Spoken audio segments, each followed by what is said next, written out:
He's on our advisory board and has always offered to help, no matter what. And it's not like he has a lot of spare time. He's an Oscar-nominated actor for his memorable performance as Farmer Hoggett in The Beloved Babe. He's been nominated for 4 Emmy Awards and recently took one home as Best Actor for his performance in American Horror Story. He's also been in a wide variety of amazing films, from The Artist to The Queen to LA Confidential and many, many more. He was on the stage 7 years ago, receiving his own King Vidor Award. Please welcome Mr. James Cromwell.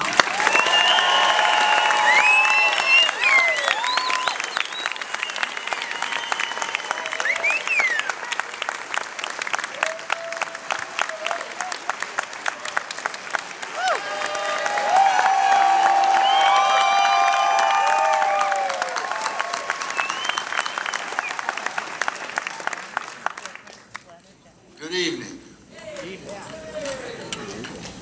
It's a privilege to be back here, I want to acknowledge first this festival for 20 years in this town. It's quite extraordinary, and to congratulate everybody involved with it. It's a Herculean effort to get these things on and to keep them going, to find the audience, to get, obviously this festival wouldn't exist without you. It needs an audience, but you know better than anyone how important this is to this town. And I know as an artist how important it is to us artists. So congratulations to you all for a wonderful festival and another 20 years.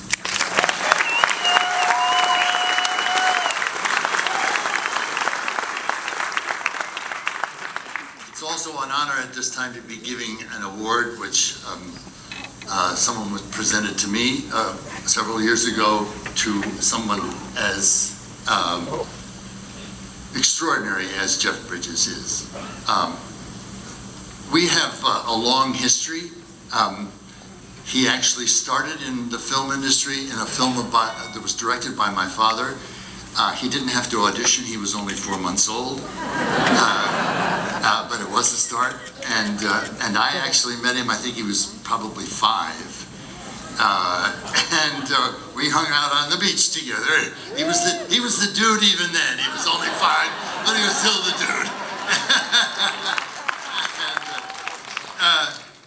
It's extraordinary to watch that career, which as a fellow actor, I am a character actor, but to watch the progression of what he has done in his career, to go from, of course he was a hunk and he was the dude, but you know, he was groomed and ready to be a leading man, which he is. He is a bona fide leading man. There comes a certain point, however, when things happen, and you are no longer as leading as you once were, and wish you still were, and you have to sort of, either you transition out of the industry altogether, or you do what Jeff has done, and Jeff continues to find ways to express his talent through extraordinary characters. Pauline Kael said a very interesting thing about Jeff. She said, he is undoubtedly the most natural and unself-conscious actor that was ever in film. That's an extraordinary compliment coming from somebody as sagacious as she was, but it's really true. I think it's what people, you know, when you start in the film business, you know, you have come from a family. I came from a family of actors and directors, his parents, actors, and you get your first big role in a picture and you wind up at the age of 22 getting a nomination for an Academy Award. It's quite extraordinary. It's a hell of a way to start. It's certainly getting off on the right foot. It makes a lot of difference. Then, of course, you have to live up to it. And so often in our work, it's almost impossible to top yourself, to go on to the next thing, to find another way, to reinvent yourself. And Jeff has continued to reinvent himself in all different kinds of genres, and to create a persona which everybody recognizes and empathizes with and admires his honesty, his transparency, his presence, and all these are, I know it's part of a craft. It's a craft that he's developed. And I want to, when I get a chance to talk to him here, I want to ask him about this process. What is also extraordinary besides his work, which you will see when we show the clips, Jeff is what we used to call, back in my day, a Renaissance man. He is an actor, he is a musician, he is a composer, he's a photographer, he's a producer, he's an activist, he's a humanitarian. It's a full life, committed on all levels, and that is no mean feat in a town which is really, they don't call it Tinseltown without reason. And I'm totally delighted to be able to present Jeff with this award tonight. So without any further ado, I'd like you to watch this short tribute film, and then after the tribute film, I'll present the award to Jeff and we can sit down for a while. I'll ask him a few questions because we just finished dinner together and we talked a lot, but there's still some things I'd like to ask him, and I'm sure you have too, and hopefully they'll put the lights up so that I can actually see you out there, and we'll get a chance to introduce this man. I also wanted to say, even in this proximity, it's very difficult to know who this person is. You know, it's Jeff Bridges, it's the dude, it's the Big Lebowski, it's all the many personas that you've seen him in. But you can't really get a sense about who this person is as a human being. If you want that sense, if you're interested, and I recommend that you do be that interested, go to his website, jeffbridges.com, and see what he has. He's also a painter, by the way, and see what he has done with his website and what he has to say on this website, what he's into, what he cares about, what he has to offer. It'll make a difference. You'll see. There's something of value in there for everybody who manages to go there. So I highly recommend it. And we'll talk later. Thanks so much.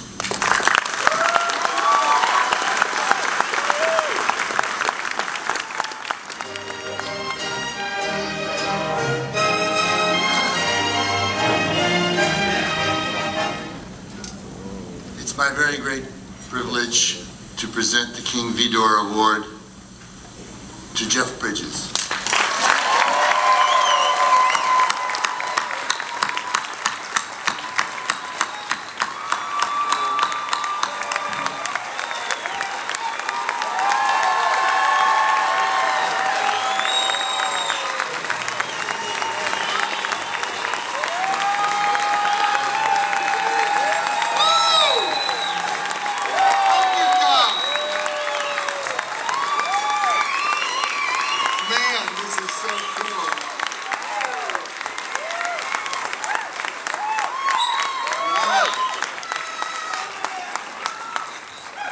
Thank you. Wow, what an honor. It's wonderful to be acknowledged for my work like this. Especially, I can see they're just seating my wife. She's also to be acknowledged because she is the magic behind all of this stuff that makes it work. My lovely wife, Susan. And, you know, it's like that old that Disney thing, you know, it's a small world after all. One of the reasons I really wanted to come here this evening was to hang with Jamie here. Go back, he said, it's so long. His father, you know, as he was saying, gave me my first part in The Company She Keeps. And I can be up here, I can tell a little story that came to mind about that movie. It was a wonderful movie, had a terrific actress, Jane Greer. Jane Greer. Oh, amazing, yeah? You know, she kind of stands alone. To me, you know, anyway, you know, I was to play her, a child, you know, in the movie with her. And my parents were friends of Jamie's dad, John, and they had just their newborn baby. It was me visiting the set, and they needed a baby in the scene. And my mom said, "Oh, well, just take my baby." Yeah. So they gave Jane me, except I was a happy baby, and the baby in the movie was supposed to cry. So my mother says to Jane, just pinch him. And she pinched me, and I cried. And now we cut, maybe 32 years later, and I'm making a movie called Against All Odds, which is, yeah, pretty good movie. I think the original was probably a better movie. It was called Out of the Past with Robert Mitchum and Jane Greer, right? And in our movie, it was called, I just said it, what was it? Against All Odds. Jane is playing her character's, Rachel Ward's character's mother. And I've got a scene with her, and I had to take this opportunity. I said to Jane, Jane, I'm having a little trouble with the emotion in this scene. You just give me a little pinch, Jane. Anyway, that's my story. And then another thing that comes to mind in the category of, it's a small world, King Vidor. I took dancing lessons. There must be some of the Vidors here, no? Yeah. Yes, they're here? Quentin Vidor. Gina. Who's Quentin Vidor? Does anybody know? Nobody knows who Quentin Vidor is? All this time I thought I took dance lessons with King Vidor's son, and obviously the guy was lying. Quentin Vidor is not related to King Vidor. That's the end of my acceptance speech. Thank you so much.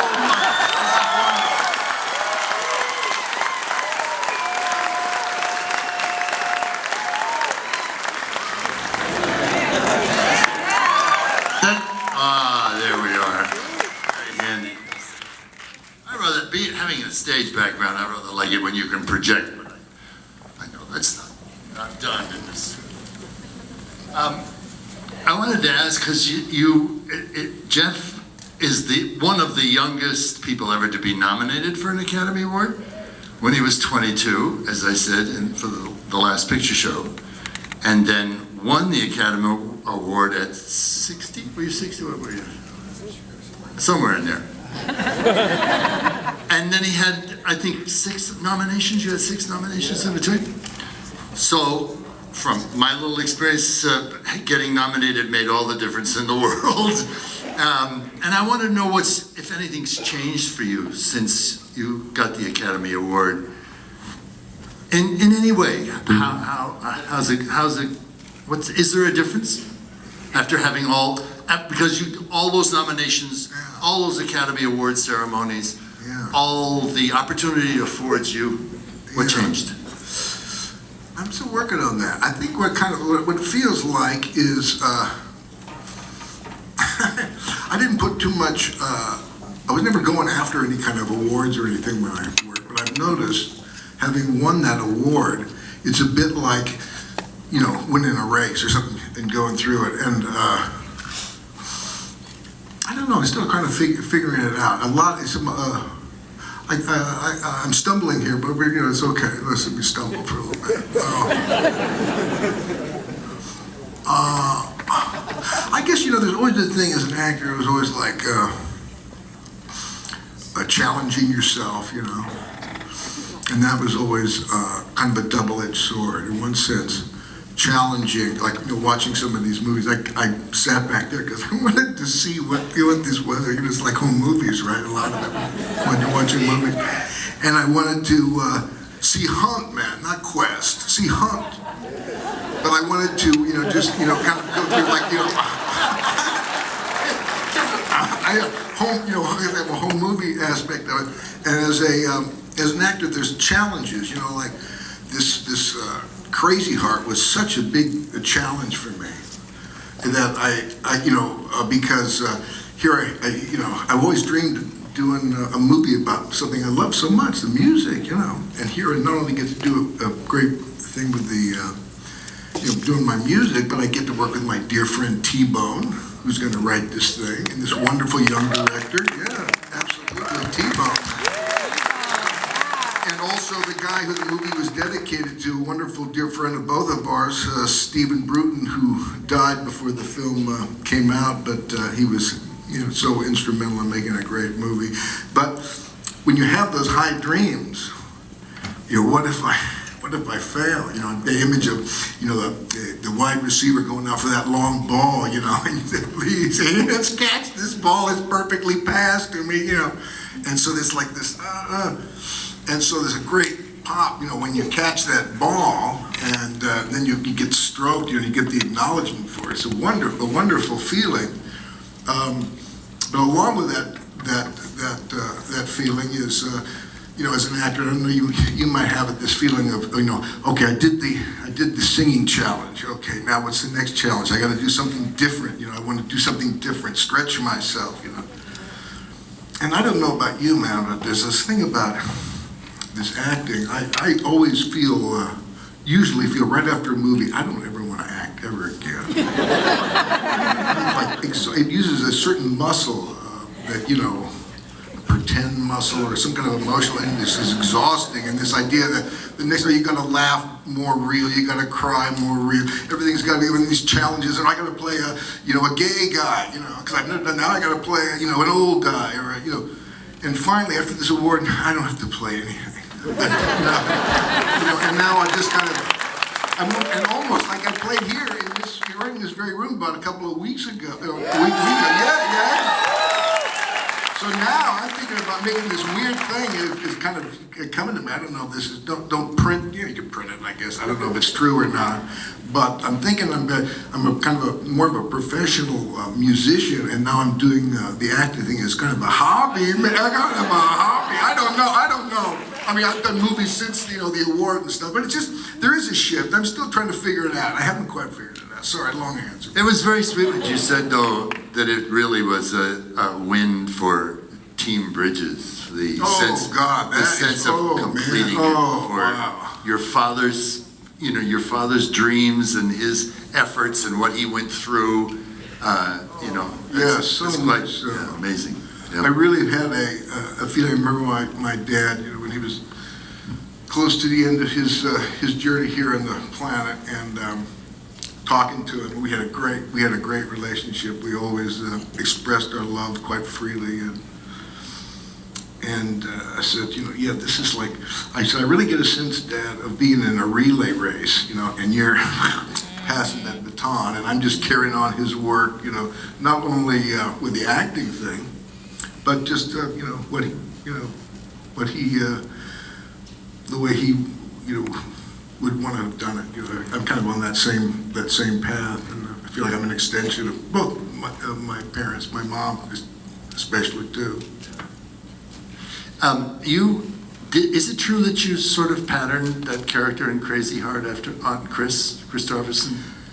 He was one of my role models. Chris, where I met T-Bone and Stephen Bruton was on Heaven's Gate, and Chris brought a bunch of his music friends, and those guys, T-Bone and Stephen, were those in that crew, and also Ronnie Hawkins, who was a wild man. I don't know if you know his music, but we would have these great jam sessions, and Chris was not really didn't participate too much in those jam sessions. We hung out, on the set and stuff. And he was definitely one of my role models. Remember Scott Cooper, the guy who directed me, he said, if Bad Blake was a real person, he would be one of the outlaws with Johnny Cash and Chris and Waylon and Willie. He was one of those guys. So, Chris was definitely. As a matter of fact, I remember when Stephen was sick, and I went over to Stephen's house, was visiting him, and Chris happened to be there. Stephen played guitar on some of what is it, The Pilgrim? That album of Chris's? It's such a great album. And it's just Chris and Stephen playing on the guitar. And Chris and I looked at each other because we kind of look alike a little bit. I had the beard and stuff, and we looked in the mirror and laughed at each other and said, You know, we can play brothers. I was saying to Jamie at dinner today, he looks like my father. Do any of you people flash on that at all? Can you see that in the nose? I said, I don't know.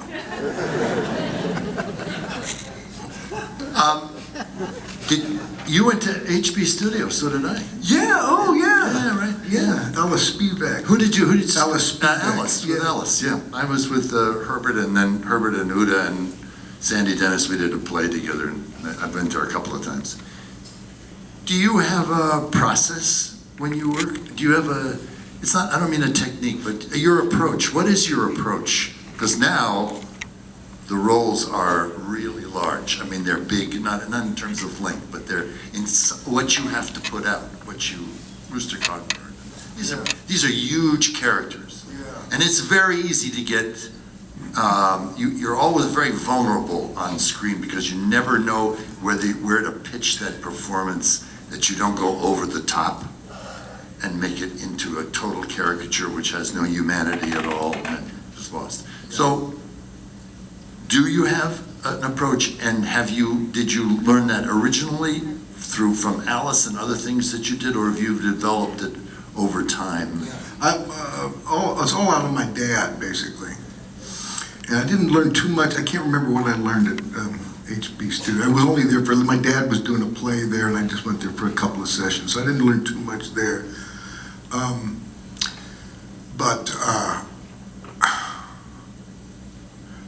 I'm trying to think of these guys' names, and you're going to know these guys' names, and I can't remember. Maybe we can work them out together.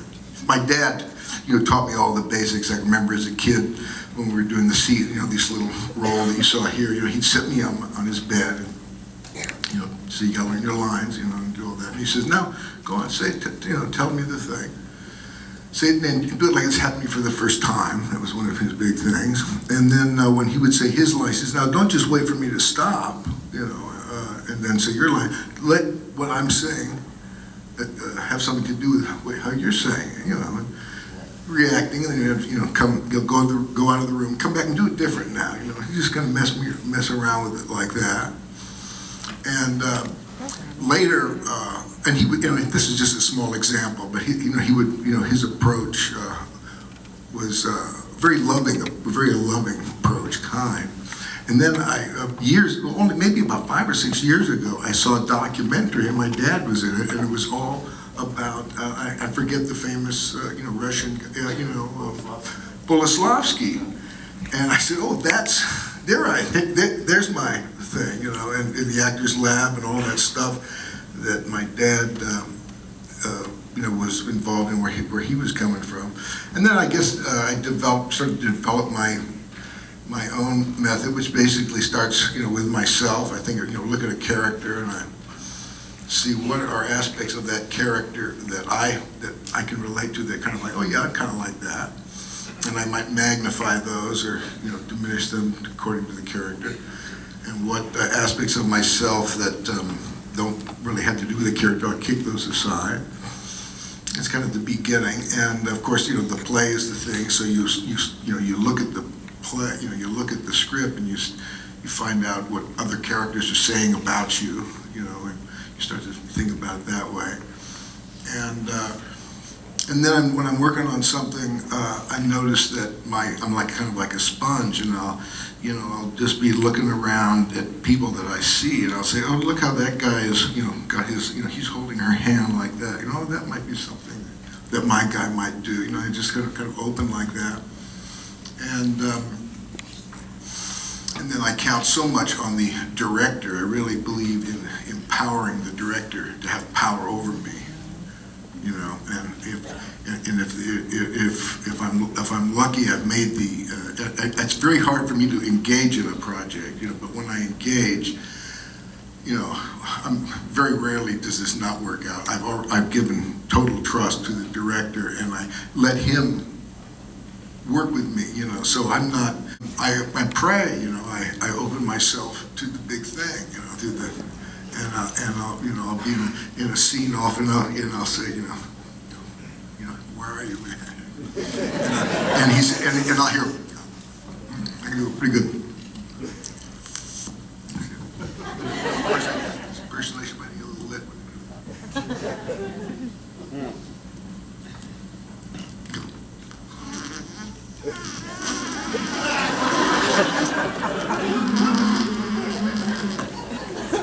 Is that you? He says, that you? Yeah, it's me, it's me. I'll go over, I'll see a little fly on the wall, you know? And I'll go over there and I'll say, well, what do you want me to do? And 9 out of 10 times he'll say, nothing. Nothing. And I said, oh, thanks, that's right. And so much of it is creating the empty space. You know, you prepare, you do all your lines. You know, I come from the school of knowing my lines, you know, as best I can, and you prepare, you have all the different ways you might do it, and then when the thing happens, you want to get to just like it is right now. I have no idea what's gonna pop out of my mouth. That's where you want to go. That's where you want to be, and then let the different things work for you. A guy, I don't know if you got to work with Sidney Lumet. Did you do anything with Sidney? No. But Sidney was from an actor. You know, it's interesting the different people, the different directors you work with, and where they're coming from. It's great to work with writers, you know, like the Coen brothers, but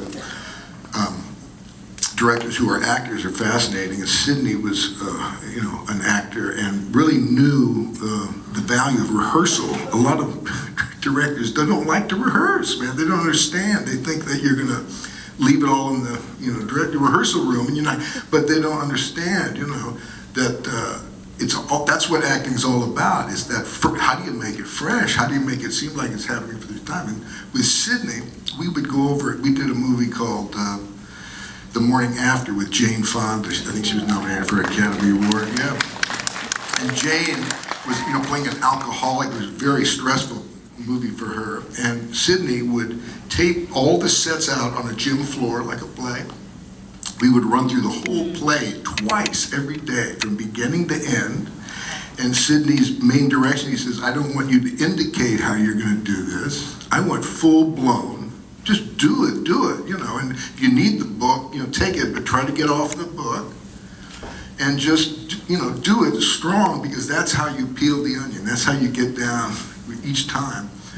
And we did it that way for a couple of weeks, and then when we shot the movie, it was, you know, there only a couple of takes, you know, there wasn't a bunch of takes, because, you know, but when you were there in your costume and the new set was fresh, it was just like it was, but you didn't have to think, you know, you were thinking. It was a wonderful way. There's so many different ways to do it, you know. We'd have this is a long conversation, but yeah, but, you know, sorry, yeah, but, you know. No, I hope you're interested. I'm interested. Director who's an extraordinary actor, John Huston, Fat City. That must have been, that was a big film for him. Oh man. I got a good story for that one. It's a story I don't know if you, well, I'll tell it, yeah. So John Huston, you know, this is like maybe my 3rd or 4th film, and John Huston, man, you know, God, John Huston. So I'm gonna do whatever he has to say. And I fell in love with my co-star in that movie, Candy Clark. And we had this scene, it was about my favorite scene in the movie, where I wake up from a dream where she's holding my best friend's hand, and I'm just really pissed off at her, you know, and she says, it was a dream. I go, no, you know, and there was like comic elements to it, but they had, you know, real, you know, and I usually approach comedy in kind of a serious way. I find seriousness to be very humorous. You know, the more we take ourselves serious, you know, that's what comedy's kind of all about in a way. So I was approaching it that way, and John, you know, he wasn't really. I wasn't giving him what he wanted, and I said, "Oh God," you know. And John, his directing was so interesting. It would be like his directing would be typically it would be even more, Jeff, even more, even less, Jeff, even less. That was all, you know.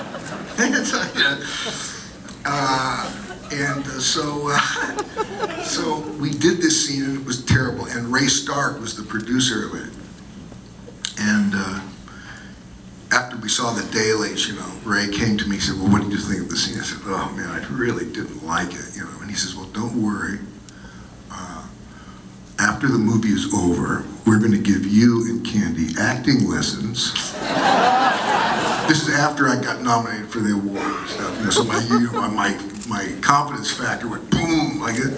So we're going to give you acting lessons, and whatever you do, don't tell John. And then we're going to come back and we'll reshoot the scene. So I said, okay. So now Candy and Candy was had never done anything before. This was her first movie. We took, and you know this guy, I bet. And I just forgot his name. You know, just great, you know, acting teacher. No. Back in those days, you know, kind of looks like you a little bit too. You probably were up for some roles together. You know, Jeff Corey, who's kind of a hard-ass teacher. He can be tough-ass, you know. So here, Candy and I going 3 times a week to Jeff Corey's thing, and Candy had to cry every time. You know, I'd wake her up and say, "Come on, Can, let's go." I don't want to go there. Come on, no. Come on, we'd go. He would make her cry every time, you know. So finally, we're gonna go and reshoot the scene, and Candy cannot help herself, and she goes up. She goes, "John, I don't know what to do. They told me not to tell you. I don't know how to play the scene." And John says, "Just do it the way you did it before," knowing full well it was never going to be in the movie anyway. Yeah. So that's my John. And then years later, he played my father in a movie, and the relationship was completely different. In Fat City, I was always jealous of Stacy because they were playing backgammon, and John was kind of keep me on my heels, you know, which I think might have been the directing choice for the character, but you know, I kind of took it personally, you know. And later, he played my father in a movie called what was it called?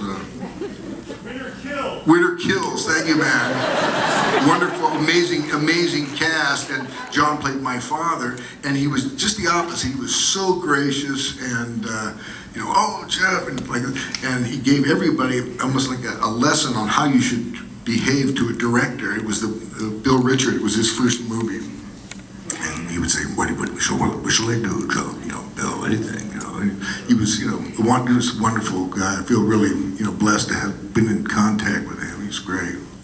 Was there a director that you particularly liked? I mean, that stands out, or are they're all different? I mean, I've worked with Milos Forman and Curtis Hanson, and so, you know, I happen to prefer Milos, but was there one that particularly got a performance out of you that you thought wasn't in there, and you found it because of him? Man, they all approach it so differently, don't they? I mean, it's really, you know, different that way. The Coen brothers, man, they are so cool. You know, they're so great. I thought, you know, I remember when I first you know, started working, I said, how do you guys work together as a, you know, directing a movie with your brother, man? I love my brother, man, but, you know, God. And since they write it together, all the, you know, remember with like Lebowski, the big, you know, the difference that they had was, you know, when I'm going to go hit my head in the bowling pit, you know, in the dream, and the dude's, you know, going down the thing about to hit his head, and Joel was saying, "Now when you hit your head, you know, it's kind of painful, so kind of grimace, you know." And then Ethan said, "No, I thought it'd be kind of like, kind of fun." Joel said, "No, really?" And I said, "Yeah." I said, "Yeah. I'll just do it both ways, you know." So that was there. I've had great luck with first-time directors. You know, Scott Cooper, the guy who directed Crazy Heart, first time out of the gate, man. I don't know if any of you saw his movie Out of the Furnace. Has anybody seen Out of the Furnace? Yeah, strong movie, you know. Or Steve Kloves, the guy who directed the Fabulous Baker Boys. He wrote that when he was 23. Can you believe it? Directed it when he was 25. Yeah, amazing. We talked about Door on the Floor. And Door on the Floor, Kip Williams, that was a first-time guy. You know, I've had great luck with those guys. And, well, you look at the history of movies, you know, we don't get much better than Citizen Kane, right? Or that was Orson Welles' first movie. How old is he, 25 or something like that? So there's that, you know, so hopefully that's inspiring to any guys who never directed and thought, "Oh, I think I might direct," you know, what the hell? Yeah. But I notice you have a healthy respect about, Well, you asked me if I wanted to direct, and I know what it takes. I know that there's a lot of heartache, when you go in there and you've got your vision, and then it's taken away from you and cut against the stuff that happens sometimes. And I just know what it takes. It takes easy a year, and I'm kind of used to doing I got other things I'm doing. But directing is pretty. That's a wonderful thing. It's a wonderful thing. Yeah. You said he did a play. That's when you went to New York. He was doing a play when you went to HBC. Yeah. So you have any interest in the theater? A little. I did some theater with my dad, some summer stock when I was a teenager, and. It would depend on what the offer was. Like I say, I really, my mode of operation is really kind of interesting. I resist as much as I can doing anything. The dude. Yeah, that was an aspect of my character that I thought might apply.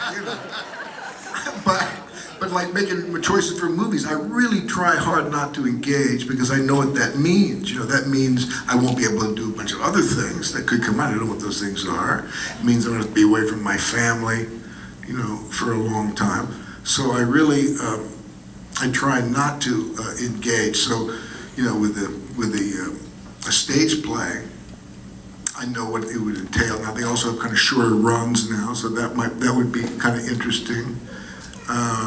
I guess the closest thing that I've done as an adult was the Iceman Cometh, which we made a movie out of. But that was a big turning point, as a matter of fact, for me, because as I was saying, after a movie, I usually say, "Oh, I don't want to do this anymore. I'm tired of pretending." And I had just done a movie with. Do you ever work with Lamont Johnson? Lamont. He's no longer with it, but a wonderful director. And we did a movie called The Last American Hero, and we had a great time. It was I think the first movie I did with Gary Busey, who's my dear buddy, and we had a wonderful time. But after that movie, I did not want to work again, and my agent called me all excited, and he said, "Look, wonderful news! John Frankenheimer wants you to be in The Iceman Cometh with Lee Marvin, Robert Ryan, Frederick March, wonderful opportunity." And I said, "No, man, I'm bushed. Tell him thanks." And then Lamont calls me up, and he's got this very deep voice, and he says, "What were you ass? What are you doing?" I said, "Oh, Monty, I'm just bushed." Monty says, "You're bushed. You're an ass." And I love Monty. So then I decided, I do this occasionally in my life, I'll say, I'm going to do a little experiment. I really don't feel like doing this, and I'm wondering, and this is like, I've done maybe 12 films by this time, but I hadn't decided if I was going to make that my career, and I said, maybe this will be, the final nail in the coffin of my acting career, and I'll do this, and it'll be such a terrible experience, and that'll be it, because I really don't feel like doing it. But if you're a professional, I understand you have to do it when you don't feel like it, and I really don't feel like it, so we'll see what happens. So I engaged, and it was unusual in several ways, but one way was that instead of, if you're lucky, you get 2 weeks rehearsal and then you shoot for 10, 12 weeks. This was just about the opposite. We rehearsed for 8 weeks, and then we shot for 2 weeks. So it was hanging around with all these master actors for 8 weeks, and to see how frightened they were, I guess that's the biggest lesson. See Frederick March, panicking. See Robert Ryan. I'd have most of my scenes were with Robert Ryan, and I remember sitting across the table from him. His hands were on the table like this. And, "All right, we're gonna get ready. Okay, the lights. All right, we're just about ready. Okay, get ready, people. Oh no, wait, there's. Oh no, we gotta stop. They always do that kind of thing." And Robert took his hands off the table, and these big puddles of sweat on the table. And I said, "Bob, after all these years, you're still afraid?" He said, "Oh, I'd really be frightened if I wasn't frightened." you know. Just that whole lesson, that's probably, you know, it's such an important lesson maybe in life, you know, but for an actor especially, that, you know, that fear thing, that's your buddy. He's going to be there the whole time, you know. You get used to that guy, you know. At one point I was married to Lee J. Cobb's daughter, and Lee J. Cobb used to say, it's not really nerves, it's excitement. It's flop sweat for me, man. Oh God, excitement? I don't know. Well, now that's an interesting thing. So how do you feel now that you're living out this boyhood fantasy, this teenage fantasy of singing? Yeah. Which is also, I mean, talk about being exposed. Oh yeah. And what's that like? What part is because you've been at this music for as long as you've been acting. Oh, well, Like, yeah. I mean, well, you know, I started playing guitar about 14 or something like that. Acting, you know, well, your dad gave me that job, you know, some sea hunt, you know, that was about, you know, the beginning of I can remember. But the music thing certainly has that fear element in there, you know.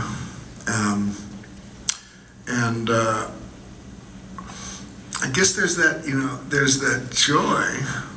You know, it's that image of the wide receiver going out for that long ball and being so, you know, concerned, frightened, you know, afraid you're not going to be able to catch that ball when you catch it.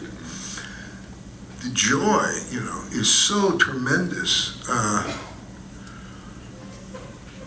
that you just, you know, you come back for more, and it's kind of learning that lesson over. And you'd think you would learn that lesson, and then you would, but it doesn't happen that way. You just, you know, frightened, and it seems the way we were kind of talking about this at dinner tonight. You know, you think you've got it together, and you say, "Oh, I'm pretty confident," and then just the nature of life will say, "Oh, yeah, check this out," you know, you know, and it's just about more complex, you know, but and it's just constantly like that, you know.